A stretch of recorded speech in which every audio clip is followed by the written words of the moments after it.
Assalamualaikum warahmatullahi wabarakatuh.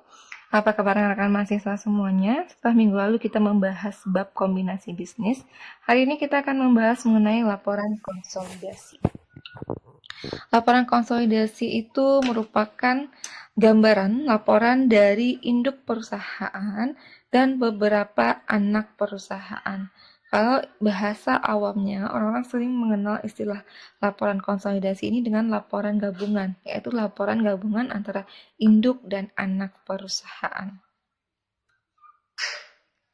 Kita lihat, ada beberapa istilah dalam konsolidasi. Yang pertama itu adalah istilah induk perusahaan. Induk perusahaan merupakan perusahaan yang mengakuisisi atau menguasai perusahaan lain dan memperoleh kontrol atas perusahaan tersebut. Kemudian ada holding company. Holding company merupakan perusahaan yang sengaja didirikan untuk menguasai perusahaan lain dan memperoleh kontrol atas perusahaan tersebut. Kemudian ada istilah anak perusahaan. Anak perusahaan adalah perusahaan yang diakuisisi oleh induk perusahaan. Berikutnya ada hubungan afiliasi. Hubungan afiliasi ini adalah istilah yang biasa digunakan mengenai hubungan antara induk dan anak perusahaan. Jadi hubungan antar induk dan anak perusahaan itu disebut dengan hubungan afiliasi. Kemudian ada hak pemegang saham mayoritas. Hak pemegang saham mayoritas itu biasanya dipegang oleh induk perusahaan yang mempunyai saham lebih atas perusahaan anak dan memperoleh kendali atas perusahaan anak. Hak pemegang saham minoritas merupakan hak pemegang saham selain dari pemegang saham mayoritas. Oke, itulah beberapa istilah dalam konsolidasi. Menurut PSAK nomor 65, laporan konsolidasi merupakan proses penggabungan dua atau lebih laporan keuangan yang dimiliki oleh entitas berbeda sehingga menjadi sebuah laporan keuangan utuh dan menyeluruh yang mencerminkan hasil operasional, arus kas, dan posisi keuangan entitas-entitas tersebut seluruhnya. Prosedur laporan keuangan itu sendiri menurut PSAK nomor 65 yang pertama, menggabungkan aset, liabilitas, ekuitas, penghasilan, beban, dan arus kas sejenis dari entitas induk dengan entitas anaknya. Kedua, eliminasilah jumlah tercatat dari investasi entitas induk pada setiap entitas anak dan bagian entitas induk pada ekuitas setiap entitas anak. Tiga, eliminasikan secara penuh aset dan liabilitas, ekuitas, penghasilan, beban, dan arus kas dalam intra kelompok usaha terkait dengan transaksi antar entitas dalam kelompok usaha. Next. Nah, untuk entitas pelaporan bisa digambarkan seperti ini. Ini adalah laporan keuangan induk. Ada laporan keuangan anak. Digabungkan berarti itu istilahnya adalah laporan keuangan konsolidasi. Hubungan induk dan anak itu sendiri seperti yang dijelaskan tadi, induk perusahaan memiliki lebih dari 50% hak kepemilikan pada perusahaan lain disebut dengan istilah afiliasi. Tadi juga prosedur laporan konsolidasi menurut PSAK nomor 65 juga sudah dijelaskan. Nah, sekarang saya rangkum prosedurnya dengan bahasa yang lebih sederhana lagi. Langkah-langkahnya yang pertama kita buatlah jurnal eliminasi.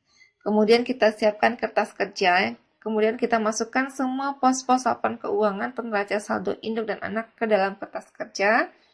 Kemudian masukkan pos-pos eliminasi ke dalam rekening dengan debit atau kredit yang sesuai dengan jurnal eliminasi. Lalu kita hitung hak pemegang saham minoritas yang dapat terdiri atas modal saham, agio saham atau disagio saham, dan laba ditahan. Barulah kita hitung seluruh data di atas untuk menyusun laporan keuangan konsolidasi. Untuk lebih jelasnya lagi bagaimana langkah atau prosedur pembuatannya, bisa kita lihat nanti pada contoh soal. Tapi saya akan lihatkan dulu gambaran kertas kerjanya. Nah, kira-kira ini adalah worksheet atau kertas kerja laporan keuangan yaitu neraca. Kemudian ini adalah worksheet atau kertas kerja laba rugi. Laporan keuangan konsolidasi pada saat pembelian. Untuk laporan keuangan konsolidasi ini sebenarnya materinya panjang ya, tapi akan lebih kita perdalam lagi pada akuntansi keuangan lanjutan 2. Untuk akuntansi keuangan lanjutan 1, kita hanya membahas laporan keuangan konsolidasi pada saat pembelian. Nanti pas AKL 2 kita akan bahas pada di akhir tahun afiliasi, setelah tahun berjalan, dan lain sebagainya. Nah, dalam penyusunan laporan keuangan konsolidasi, saat pembelian itu tergantung pada besarnya pemilikan modal saham perusahaan anak oleh induk. Nah, kemungkinannya perusahaan induk itu memiliki seluruh modal saham perusahaan atau memiliki sebagian modal saham perusahaan anak. Bisa kepemilikan penuh atau kepemilikan 100% atau kepemilikan kurang dari 100%. Jika kepemilikannya kurang dari 100%, maka akan menimbulkan hak minoritas atau kepentingan non-pengendali. Untuk besarnya harga perolehan dengan nilai buku itu ada 3. Yang pertama, harga perolehan sama dengan nilai buku. Yang kedua, harga perolehan di atas nilai buku. Dan yang ketiga, harga perolehan di bawah nilai buku. Kita akan lihat contoh masing-masing dari 3 item tersebut. Bagaimana kertas kerja untuk harga perolehan sama dengan nilai buku, di atas nilai buku, dan di bawah nilai buku. Oke, kita contohkan untuk yang pertama, yaitu harga perolehan sama dengan nilai buku. Perusahaan induk memiliki modal saham perusahaan anak dan harga perolehan sama dengan nilai buku. Berikut ini neraca PT X dan PT Y per 31 Desember 2010. Dapat dilihat sendiri ya. Nah, kemudian pada tanggal 2 Januari 2011, PT X membeli seluruh saham modal PT Y di pasar modal dengan harga Rp450.000. Maka jurnal yang kita catat itu adalah investasi saham pada PT Y sebesar Rp450.000 dan kas sebesar Rp450.000. Kemudian dari transaksi ini, maka kita buatlah jurnal eliminasinya, yaitu modal saham Rp300.000, laba ditahan Rp150.000, dan investasi saham PT Y sebesar Rp450.000. Dari mana kita peroleh angka Rp300.000 dan Rp150.000? Lihat nih. Lihat untuk PT Y, modal sahamnya Rp300.000 dan laba ditahannya Rp150.000. Baru kita buatlah kertas kerja untuk masukkan laporan keuangan konsolidasi. Langkahnya yang pertama, kita buatlah rekening perusahaannya. Kemudian kita masukkan angka untuk PT induk. Ini angka untuk PT anak. Muncullah rekening baru, yaitu rekening investasi saham PT Y sebesar Rp450.000. Kas untuk induk itu berkurang Rp50.000. Kenapa? Kas awal induk itu adalah Rp500. Kita gunakan untuk melakukan investasi Rp450. Maka kas induk bersisa sebesar Rp50.000. Untuk anak itu tidak ada perubahan, berarti kita tinggal salin angka neraca anak yang ada pada soal. Baru kita masuk ke kolom eliminasi. Angka yang kita masukkan ke kolom eliminasi itu sesuai dengan jurnal eliminasi, yaitu ada modal saham Rp300.000, laba ditahan Rp150.000, pada investasi saham sebesar Rp450.000. Baru kita jumlahkan atau terakhir kita buat laporan keuangan konsolidasi. Investasi saham Rp450.000, kita eliminasi Rp450, investasi saham jadi habis. Kas 50 tambah 175 menjadi 225. Piutang dagang 250 ditambah 125, 375. Persediaan barang dagang 300 tambah 250, 550. Aktiva tetap 450 tambah 300, 750. Total aktiva adalah 1.900.000. Kemudian hutang 600 tambah 400, 1 juta. Modal saham PT X 500, modal saham PT Y habis karena sudah dieliminasi. Laba ditahan PT X 400, laba ditahan PT 150, eliminasi 150 habis. Jadi laporan keuangan konsolidasi kita adalah 1.900.000. Ini belum selesai ya laporan keuangan konsolidasi, ini baru namanya kertas kerja konsolidasi. Nah, laporan keuangan konsolidasinya seperti ini. PT XY neraca konsolidasi per 2 Januari 2011. Paham? Saya harap rekan mahasiswa paham untuk contoh yang pertama. Kita masuk ke contoh yang kedua, yaitu harga perolehan di atas nilai buku. Terkadang, perusahaan induk itu membeli saham perusahaan anak dengan harga di atas nilai buku. Nah, kelebihan harga perolehan di atas nilai buku ini harus diperlakukan secara tepat sesuai dengan penyebab terjadinya. Ada beberapa hal penyebab terjadinya, yaitu yang pertama, perusahaan anak menilai aktiva terlalu rendah. Yang kedua, perusahaan anak mengakui adanya goodwill. Yang ketiga, perusahaan induk mau membeli dengan harga di atas nilai buku sebagai harga untuk dapat menguasai perusahaan anak. Saya akan contohkan hanya satu dari tiga kemungkinan ini saja ya. Untuk lebih dalamnya lagi nanti kita akan bahas pada AKL 2. Kita lihat untuk contoh yang kedua, ini adalah neraca PT X PTY per 31 Desember 2010. Oke. Pada tanggal 2 Januari 2011, PT X membeli 80% modal saham PTY di pasar modal dengan harga Rp400.000. PT X berani membeli seharga Rp400.000 karena menganggap PTY menilai persediaannya terlalu rendah sebesar Rp15.000 dan aktiva tetapnya terlalu rendah sebesar Rp35.000. Maka, jurnal atas transaksi tersebut adalah sebagai berikut.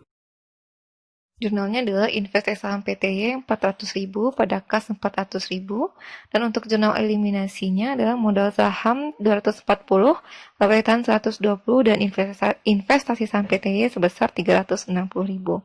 Perhitungan untuk jurnal eliminasinya adalah 80% kali 300.000 dan 80% dikali 150.000. Kenapa? Karena kepemilikannya hanya 80%, jadi yang kita eliminasi hanya sebesar 80%.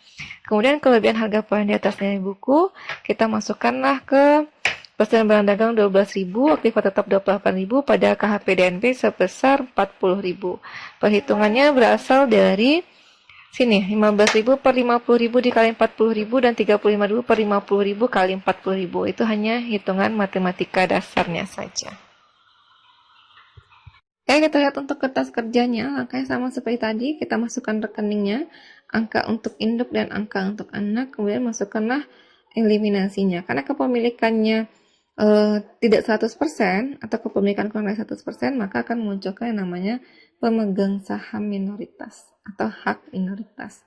Ya, investasi sahamnya adalah 400, kita eliminasinya 400 juga, yang terdiri dari investasi saham 360 dan KHP DNB atau kelebihan harga perolehan atas nilai buku sebesar 40.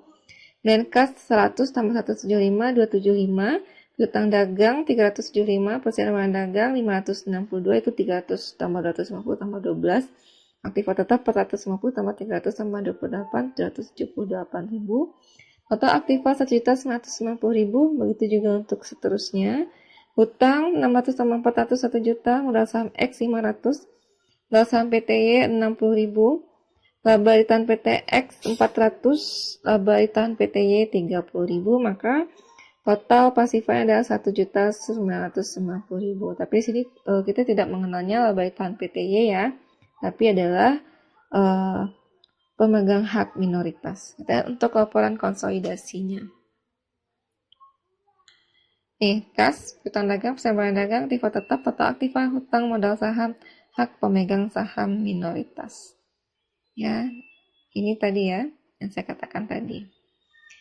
Oke, selesai untuk contoh yang kedua. Kita masuk untuk contoh yang ketiga, yaitu harga perolehan di bawah nilai buku. Pada kemungkinan ini, perlakuan kelebihan nilai buku di atas harga perolehan tersebut ada 3 kemungkinan, yaitu sebagai pengurang aktiva, dan yang kedua sebagai pengurang goodwill, dan 3 disajikan dalam rekening tersendiri. Baik, saya akan memberikan contoh untuk yang neraca PT X dan PTY per 31 Desember 2010. Pada tanggal 2 Januari 2011, PT X membeli 80% modal saham PTY di pasar modal seharga 350.000. PT X berani membeli seharga 350.000 karena menganggap PTY menilai persediaan dan aktiva tetapnya terlalu besar. Maka untuk kelebihan nilai buku di atas harga perolehan sebesar nilai buku modal saham, yaitu modal sahamnya 300, laba ditahan 150, berarti kan yang buku modal sahamnya adalah 450. Si PT X hanya membeli 80%, berarti dia hanya membeli 360.000. Dia membeli seharga 350.000. Berarti ada kelebihan nilai buku di atas harga perolehannya sebesar 10.000.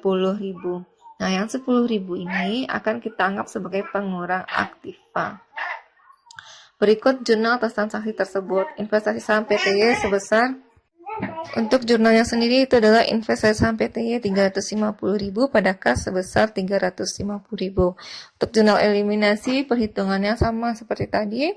Modal saham 240.000, laba tahun 120.000 pada investasi saham PTY sebesar 360.000.